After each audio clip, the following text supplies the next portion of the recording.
Welcome back to Breakfast Television, sitting at -4 at 7:49. Time now to talk business. And for that, we turn to our business editor, Mike Eppel. Happy Monday, Mike. Thank you. Is it? It's always a happy day when we get to chat with you, regardless of the topic. That's true. See, there's your parameters right there. So yes. Thank you very much. My pleasure. Let's just jump right into it. Let's talk oil. Yeah, not happy.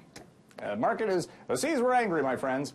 The price for oil is down this morning, Sarah, below 50 on the U.S. benchmark, and the Canadian crude index is down. The Western Canadian Select price is holding below $32 a barrel, and natural gas prices are down. A lot of this has to do with, again, risk assessment on coronavirus in China. Demand is down for commodities. And Citigroup, in fact, put out a report this morning. Their analysis is that the market hasn't fully priced in the economic implications from the slowing Chinese economy. So there might be more room to drop here for commodities, whether it's energy or base metals. So it's something to watch. It's not good for the Canadian economy. Let's put that right out there, that this is going to lead to some near-term struggles. It showed up in the Canadian dollar, which is affected by the price for oil. Looney's at 75 cents this morning, and the price for natural gas, incidentally, at $1.79 per million BTU, is, look, the weather in the States has been pretty warm for January. Demand is down, supplies are up. Guess what? Price for natural gas falling this morning. All right, let's talk Popeye's chicken. What are your thoughts on this? Well, this was quite the report by Popeyes, which is owned by Restaurant Brands International, which also owns Tim Hortons and Burger King. But the numbers for Popeyes were, for a retail company, it's a retail brand when you think about it, it's a restaurant, yes, but 34% increase in sales year over year. In the States, they had this chicken battle on social media, chicken sandwiches between Chick-fil-A and Popeyes and all these. Wendy's, I think, was in there as well. And people are do what they want to do on social media, and there were lineups for that. I don't line up for anything, but that's just me. Nevertheless, people were flocking to get their chicken sandwiches.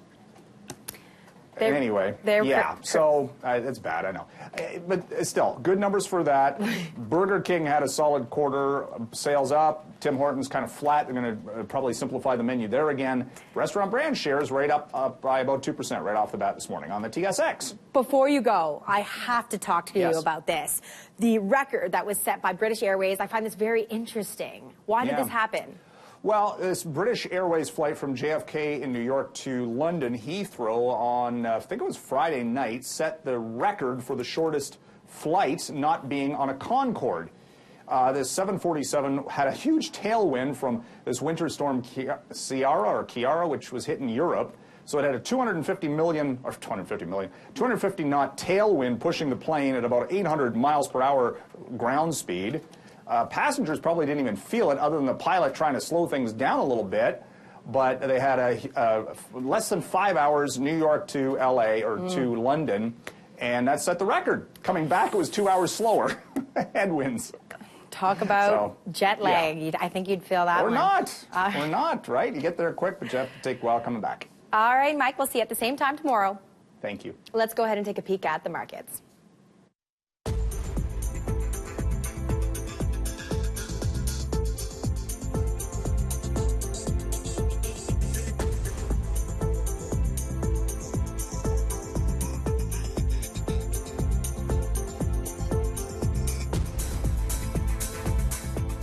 This portion of BT is brought to you by 660 News, Calgary's breaking news, weather, and traffic station.